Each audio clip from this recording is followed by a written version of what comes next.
출애굽기 18장 13절에서 27절에 있는 말씀입니다. 이튿날 모세가 백성을 재판하느라고 앉아 있고 백성은 아침부터 저녁까지 모세 곁에 서 있는지라. 모세의 장인이 모세가 백성에게 행하는 모든 일을 보고 이르되 내가 이 백성에게 행하는 이 일이 어찌 됨이라. 어찌하여 내가 홀로 앉아 있고 백성은 아침부터 저녁까지 내 곁에 서 있느냐. 모세가 그의 장인에게 대답하되 백성이 하나님께 물으려고 내게로 옴이라.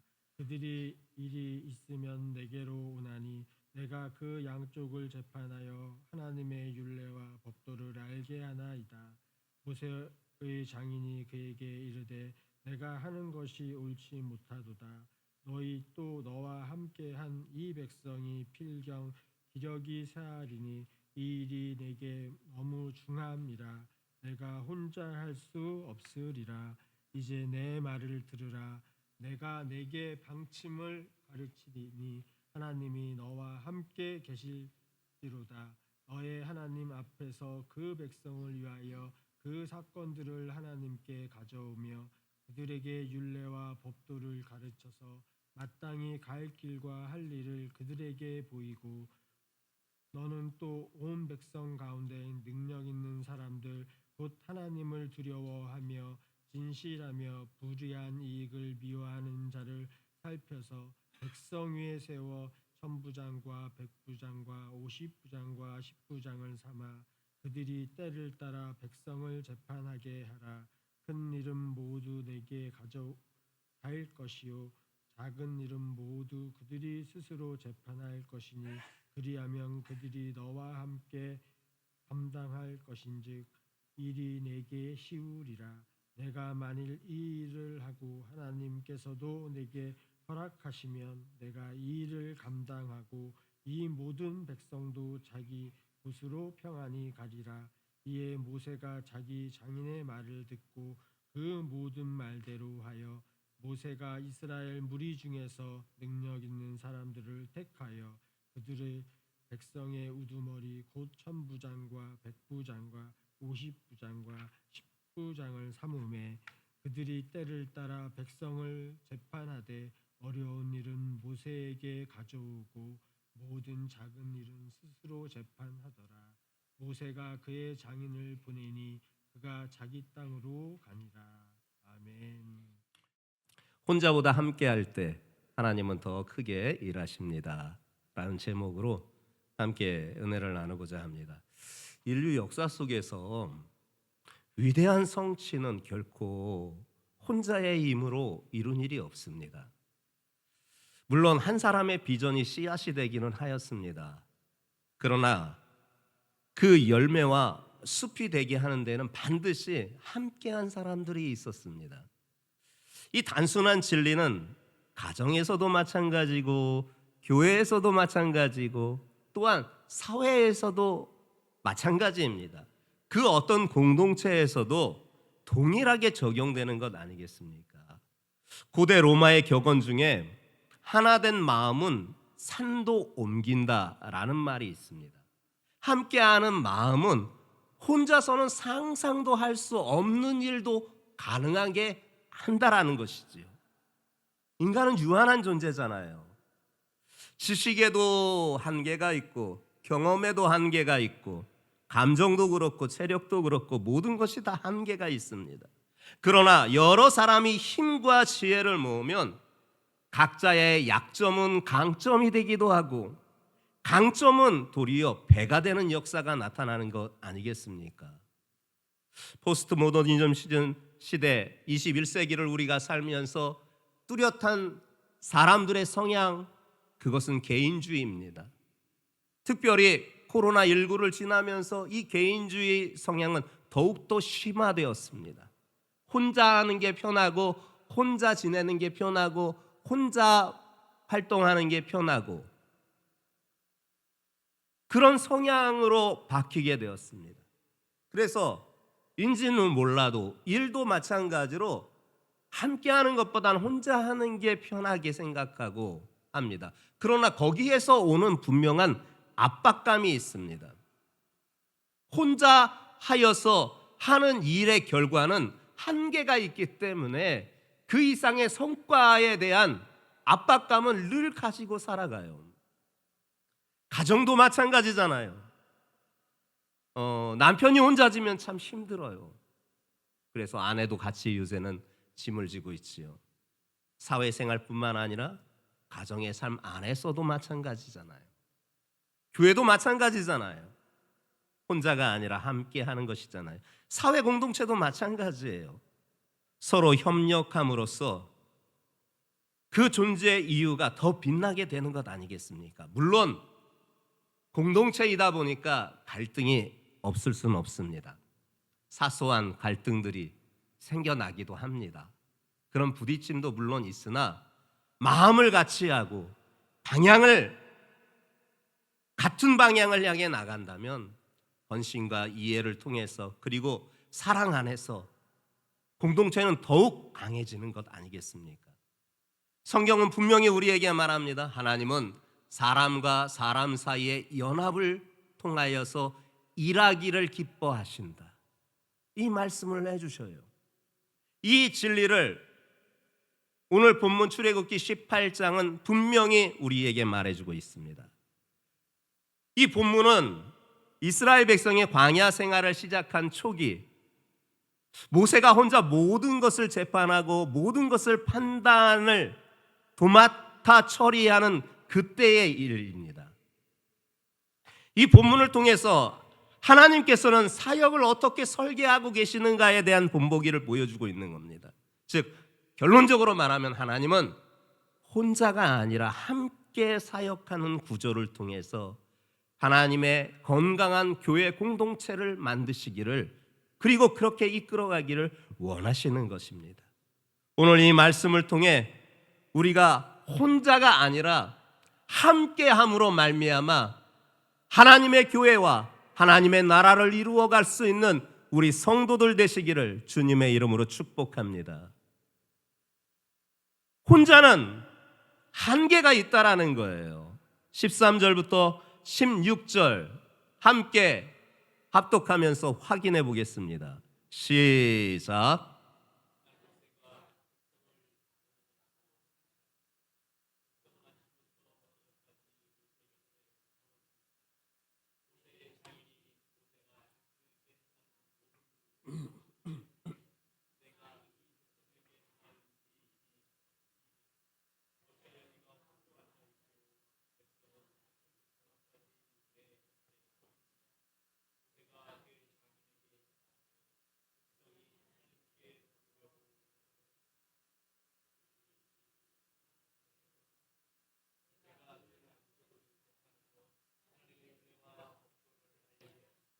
그래요. 이스라엘 백성이 광야에 도착한 이 초창기 모세는 수많은 사람들의 문제를 혼자 다 처리해야만 했습니다. 이 장면에서 지도자 모세의 그 열심과 그 책임감을 우리가 보게 되고 동시에 그가 감당하기에는 너무나 많은 과도한 업무 그것이 그에게 부담이 되었다라는 것을 우리가 확인할 수가 있는 것입니다. 출애굽 직후 장정만 계수해도 60만이라 된다 하였습니다. 그러면 남녀노소를 합치면 최소한 200만에서 많게는 300만이 출애굽하였다라는 사실을 말해주고 있는 것입니다. 그렇게 많은 사람들이 출애굽하여 지금 광야에서 생활하는 초창기인데 각 지파마다 각 가정마다 그리고 자기가 속해 있는 그 공동체마다 일상적인 갈등이 없을 수가 없습니다. 문제가 늘 발생하는 것이에요. 당시 체계적인 지도체제와 행정체제가 없었기 때문에 그 모든 갈등과 문제가 발생했을 때 그것에 대한 해결점을 모세에게 와가지고 어떻게 해야 합니까? 하고 그렇게 물었던 거예요. 그래서 모세는 아침 일찍부터 앉아있고 백성들도 일찍 아침부터 나와서 저녁 늦게까지 줄을 길게 늘어서서 자기 순서를 기다리면서 모세가 하나님의 율법과 법도로 그것을 판결해 주기를 기다렸던 거예요. 근데 이 장면을 누군가 한 사람 눈여겨본 사람이 있었어요. 모세의 장인 이드로였습니다. 이렇게 하면은 큰일 나겠다 싶었어요. 그래서 모세의 장인 이드로가 모세를 따로 불러서 그에게 충고를 합니다. 17절과 18절 말씀이 그 말씀인 것이에요. 합독하며 확인해 보겠습니다. 시작.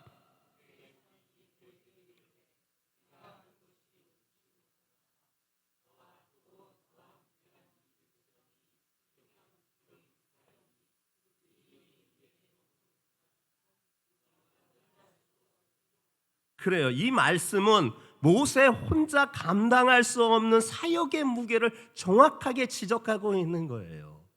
지도자가 혼자 모든 것을 하려고 할 때 결국 자신도 지치고 백성들도 지치게 됩니다. 즉 혼자의 사역은 곧 지속 불가능한 구조이며 하나님의 방식도 아니라는 것을 이방인이었지만 모세의 장인 이드로는 모세에게 충고하고 있는 것이에요.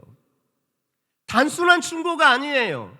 하나님께서 원하시는 공동체의 원리에 대한 것을 하나님께서는 이드로를 통하여서 모세에게 교훈해 주고 있는 것입니다. 우리도 마찬가지 아닙니까?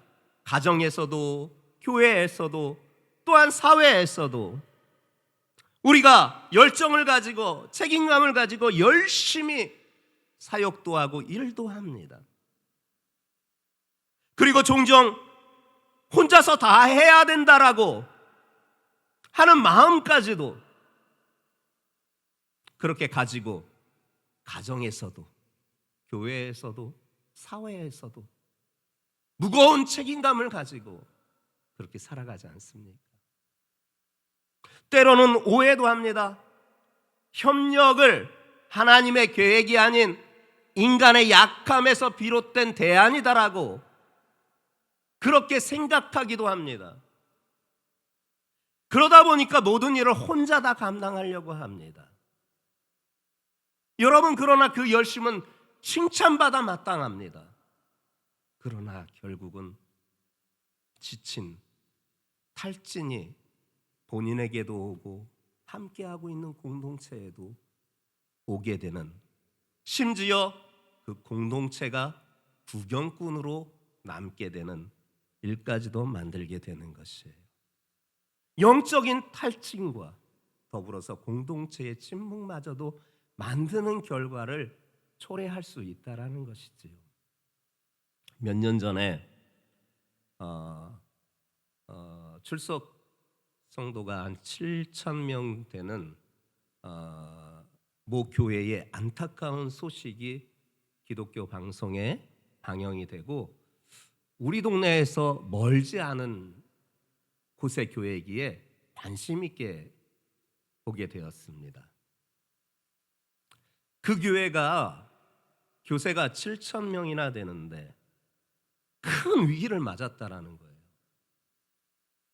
갑작스럽게 담임 목사님께서 소청을 하신 거예요. 이제 갓 60을 넘으신 목사님이셨는데 말이죠. 교회의 전후 사정을 그 교회 성도를 통해서 직접 제가 들었습니다. 목사님이 너무 과로하셨어요. 교회 성도들이, 가족들도 그렇고 성도들도 그렇고 목사님을 볼 때마다 너무 안타까웠어요. 목사님이 교회를 이끄는 데 있어서 부교육자 한 사람 안 하고 직접 모든 일을 본인께서 다 7,000명이 될 정도로 교회는 성장했음에도 혼자 지금까지도 계속해 왔다라는 거예요.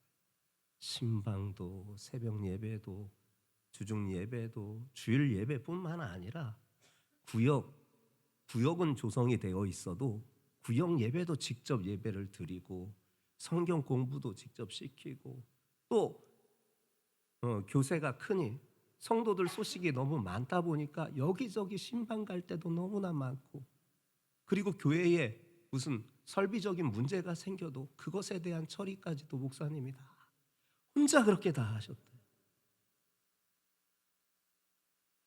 그래서 목사님 가족들도 그러고 이제 교회가 이렇게 성장을 했는데 예수님이 은혜 주시고 목사님이 이렇게 헌신하셔서 성장을 했는데 이제 조금 편하게 부교육자들도 여럿 구해서 짐을 좀 나눠서 하시면 어떻겠습니까? 한데 이 목사님은 너무나 열심이고 교회를 사랑하고 성도들을 사랑하다 보니까 아니야 내가 직접 다 살펴야 돼. 그 마음으로 계속 그 일을 하셨는데 결국 새벽 예배를 드리고 마무리 기도를 예배당에서 혼자 기도하고 계셨을 때 소천하셨다는 거예요. 가족들이 새벽 예배가 끝나고 마무리 기도하는 시간도 한참 지나서 왜 안 오실까 하여서 교회를 와봤는데 좌석에 앉으셔서 고개를 푹 숙이고 기도하는 줄 알아서 깨어보았더니 그렇게 가셨던 거예요. 교회도 큰 난리였어요. 아무런 대책이 없었는데 그냥 목사님 한 분만 바라보고 왔던 교회인데 그 목사님이 갑자기 그렇게 주님의 부름을 받아 교회가 큰 위기가 빠졌다라는 기독교 방송의 뉴스까지도 나올 정도로 한 이야기를 들었습니다. 물론 지금은 안정화되어서 잘 교회가 세워져 가고 있습니다. 목사님이 탈진하여서 결국 그렇게 주님의 부르심을 받았지만 너무 힘이 드셨던 거예요. 성도들이요, 교회는 혼자 뛰는 개인의 경주가 아닙니다. 함께 걸어가는 믿음의 행진인 줄 믿습니다. 하나님은 우리가 서로를 통해 자라나고 사역하도록 교회를 설계하셨습니다. 하나님은 한 사람이 하는 교회가 아니라 함께 세우는 교회를 원하셔요. 그래서 자원하는 마음으로 때로는 하였으면 좋겠다라고 부탁하여서 하기도 하지만은 더더욱 자원하는 마음으로 함께 동참해 줄 때 하나님께서는 기뻐하시는 줄 믿습니다. 가정도 그렇게 세워나가야 되는 것이고 교회도 그렇게 세워나가야 되는 것이고 여러분들이 소속되어 있는 그 사회의 그 공동체 안에서도 그렇게 세워져 나갈 때 아름다운 결과가 결국 찾아오게 되는 것 아니겠습니까? 함께 할 때 일이 더 이루어져 간다라고 말씀하고 있습니다. 모세의 장인 이드로는요, 모세의 사역의 방식을 큰 우려를 느끼면서 충고를 그에게 합니다. 그 충고의 내용이 19절부터 23절의 말씀으로 그에게 조언을 합니다. 19절부터 23절의 말씀을 함께 합독해 보겠습니다. 시작.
그래요.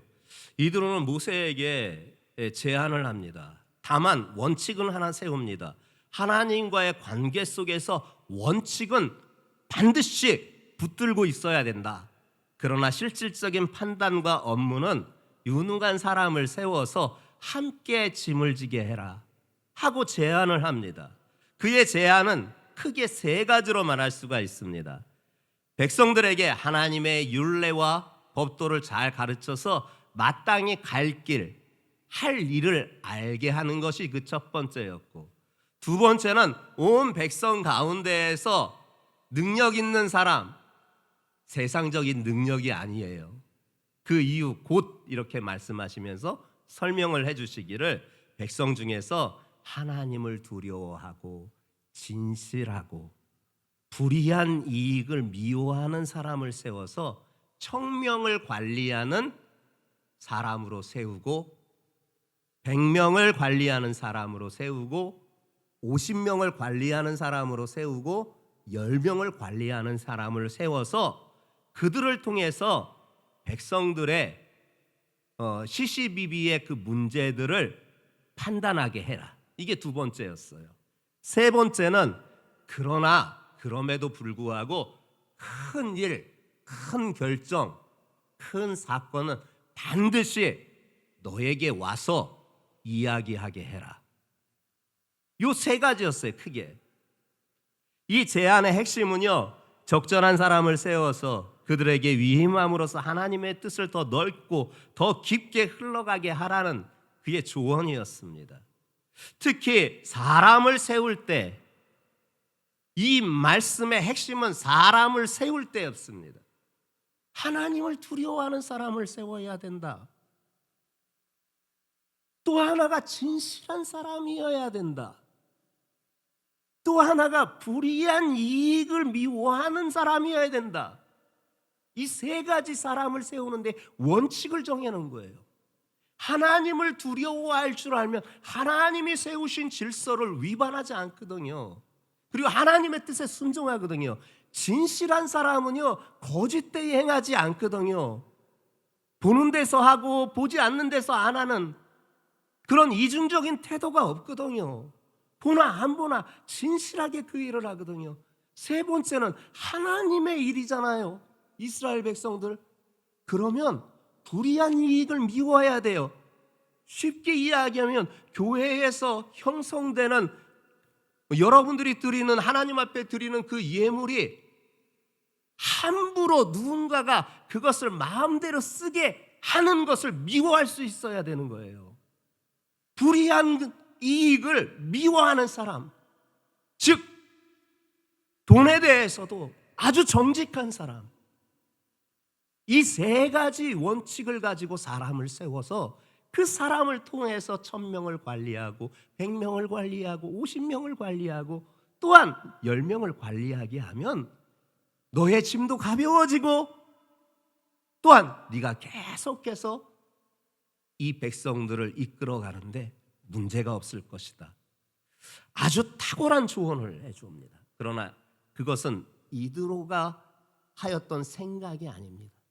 하나님께서 그를 통하여서 모세에게 해주셨던 바로 그 하나님의 기준을 말해주고 있는 것이에요. 고대 근동사회에는요, 여러분들이 영화를 통해서도 봤을 것입니다. 족장이나 지도자들이 자기가 모든 것을 해요. 그 속해 있는 공동체에 어떤 결정을 하는 일도 분쟁이 났으면 족장에게 찾아오는 일도, 그래서 족장이 그것에 대해서 시시비비를 가리는 것이 고대 근동의 일반적인 방식이었습니다. 근데 지금 이드로의 이 조언은 당시 문화에서는 아주 혁신적인 제안이었던 거예요. 하나님께서 그를 통해서 이렇게 하나님의 질서와 공동체의 사역의 원리를 전달하신 거예요. 매우 중요한 말씀이에요. 오늘날에도 우리의 가정에서도 교회에서도 사회에서도 실질적으로 적용되는 말씀인 것이에요. 한 사람에 집중하는 것이 아니라 함께 할 때 일이 더 잘 되는 것이에요. 시너지라는 말을 우리가 흔히 하지 않습니까? 함께 할 때 단순히 1 더하기 1이 2에 합이 되는 것이 아닙니다. 함께 시너지가 그것이 발현되면은 하나 더하기 하나가 2가 되는 것이 아니라 때로는 3도 되고 5도 되고 10도 되는 거예요. 그래서 시너지 효과라고 우리가 그렇게 얘기하는 거예요. 가정도 그렇고 교회도 그렇고 또한 사회도 그렇고, 특히 교회는 하나님을 두려워하고 진실하고 불의한 이익을 미워할 수 있는 사람으로 함께하게, 함께 나누어서 짐을 지게 할 때 교회가 더욱 성숙해지고 또한 교회가 성장하는 역사가 나타나게 된다라는 것입니다. 고린도전서 12장 20절부터 23절에 말씀하는 바, 사도 바울이 고린도 교회 성도들, 고린도 교회에 권면하는 내용입니다. 고린도전서 12장 20절부터 23절입니다. 함께 합독하겠습니다. 시작.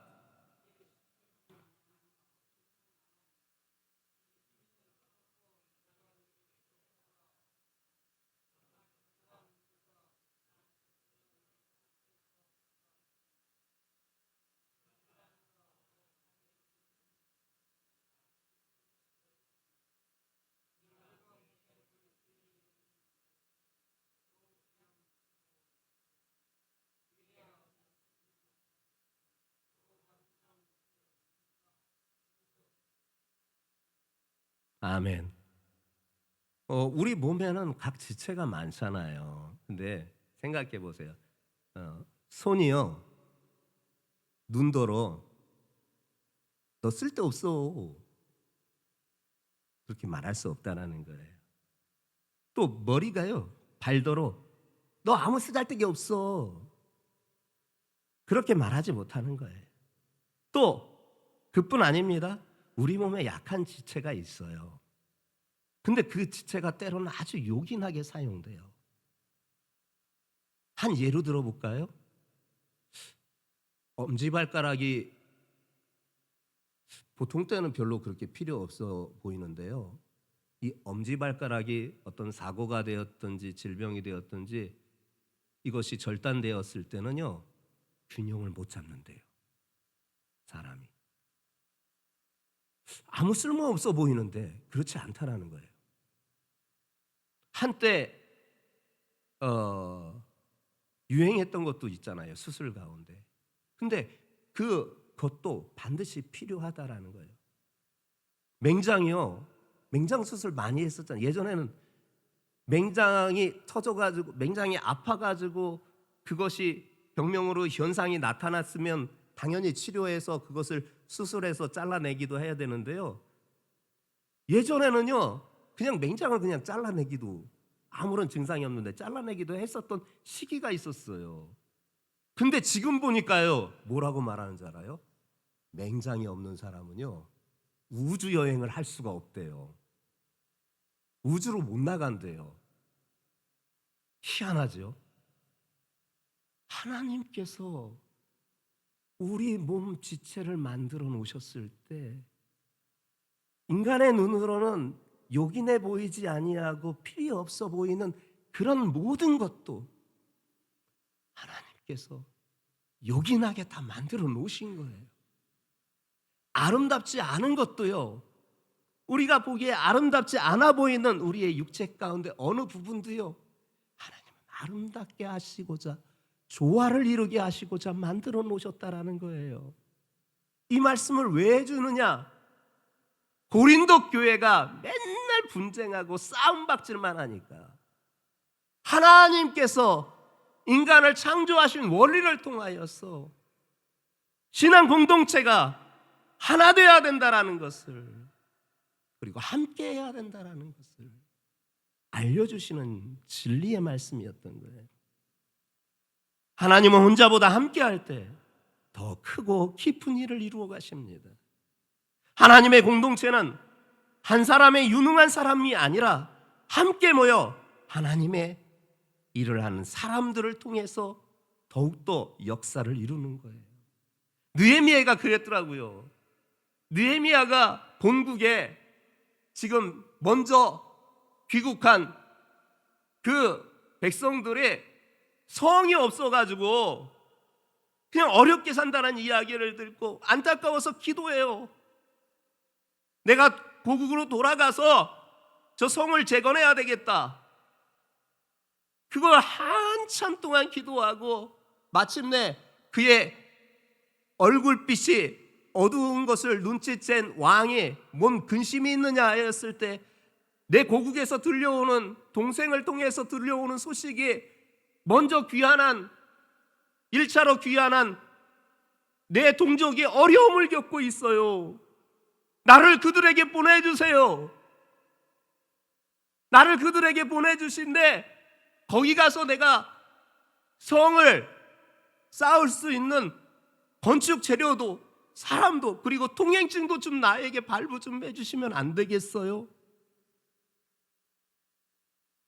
그의 간절한 마음을 본 왕이 그래? 언제 올 건데? 기약이 없었어요 사실. 근데 그에게 이야기합니다. 내가 내 일을 마치고 돌아오겠습니다. 그만큼 신임을 했던 거죠. 그리고 결국 느헤미야가 이제는 백성들을 이끌고 다시금 귀환합니다. 갔더니 엉망이에요. 성은 울타리 아니에요. 울타리가 없으니까 뭐 주변의 사람들을 통해서 고통을 당하고 있는 거예요. 먼저 귀환한 백성들이 한참을 예루살렘을 이렇게 돌아다니면서 길을 걷다가 밤늦게도 돌아다니다가 이제 마음의 결정을 합니다. 다음 날 백성들의 지도자 장로들을 불러놓고 이야기합니다. 우리가 성을 재건하자. 우리가 이 성벽을 재건하자. 근데 나 혼자는 못해. 우리 함께 하자. 너희들만도 안 돼. 온 백성이 같이 하자. 자기 집 앞에 성벽은 자기가 건축하고 자기 지파가 속해 있는 그 지역의 성벽은 그 지파에서 맡아가지고 성벽을 짓자. 그래서 우리 모두 함께해서 이 성벽을 완공하자. 그래야 우리가 안전이 보장되지 않겠느냐. 결국 그 사역은 마무리가 아주 잘 되어서 한 손에는 누군가는 외세의 침입이 있을까 싶어서 칼을 들고 있고 한 손에는 쟁기를 잡고 그렇게 공사를 시작해서 마침내 성벽이 완공이 되어서 그들의 울타리가 생기게 되었습니다. 하나님은요, 유능했던 느헤미야 한 사람이 아니라 온 백성들과 함께 사역을 이루었던 그것을 더 원하셨던 거예요. 성도들이여, 교회에 다양한 은사를 주셨습니다. 어떤 사람에겐 이런 은사, 저분에게는 저런 은사, 다양한 은사를 주셔서 그 은사를 통하여서 하나님의 덕이 드러나길 원하는데 개인의 이름만이 높여지는 것은 주님께서 원하시는 게 아니잖아요. 그 은사를 통해서 서로가 서로를 연결하고 순종할 때 하나님의 뜻은 더 선명하게 이루어지는 것입니다. 우리는 그렇게 아름다운 공동체를 이루면서 하나님께서 함께하며 더 큰 역사를 이루시는 그것을 우리가 반드시 맛볼 줄 믿습니다. 여러분들의 가정도, 교회도, 또한 이 나라도 그와 같은 은혜가 풍성하게 되기를 주님의 이름으로 축복합니다. 마지막 결론으로 잠깐 언급하자면 그렇습니다. 함께하는 사역에 하나님의 뜻이 이루어지게 됩니다. 이 장인 이드로의 그 제안을 모세가 지도자임에도 불구하고 그대로 받아들여 그것을 실행합니다. 그랬더니 백성들이 평안히 그 일이 잘 진행되게 하시는 것을 우리가 보게 됩니다. 성도들이여, 이 혼란 속에서 모세는 이드로의 조언을 받아들였다라는 것은 단지 편의 때문이 아니었습니다. 공동체 안에 하나님의 뜻이 이루어지기를 바랬던 그의 마음이 담겨져 있는 것입니다. 오늘날도 이와 같을 줄 믿습니다. 하나님께서 함께하는 그 자리에 그분께서 함께 하셔서 더 큰 역사를 반드시 이루어 주실 줄 믿습니다. 예수님도 보니까 공생의 기간이요 혼자 일하지 않으셨더라고요. 12 제자를 택하여서 함께 일하셨잖아요. 또 사도 시대에도 마찬가지더라고요. 성령과 지혜가 충만한 7 지사를 택하여서 교회의 사역을 분담하게 했더니 예루살렘 교회의 사역의 열매가 더 풍성해졌다라고 말하고 있어요. 그리고 자주자주 말씀하는 바 한마음과 한뜻이 되어서 나갈 때 성령의 강한 역사가 교회에 나타났다라고 계속해서 말씀하고 있는 것이에요. 성도들이여, 여러분들의 공동체는 어떻습니까? 가정은 어떻습니까? 교회는 어떻습니까? 그리고 여러분들이 소속된 사회는 어떻습니까? 모세처럼 뛰어난 지도자를 사용하시는 하나님이시지만 그럼에도 불구하고 그 혼자는 이루지 못한 일이었기에 함께하게 하셨습니다. 이렇게 오늘 우리도 혼자 열심히 해야 될 일도 있겠으나 함께 가정에서, 교회에서, 사회에서 함께함으로 힘있게 하나님의 더 큰 역사를 이루어 가시는 성도들 되시기를 예수님의 이름으로 축복합니다.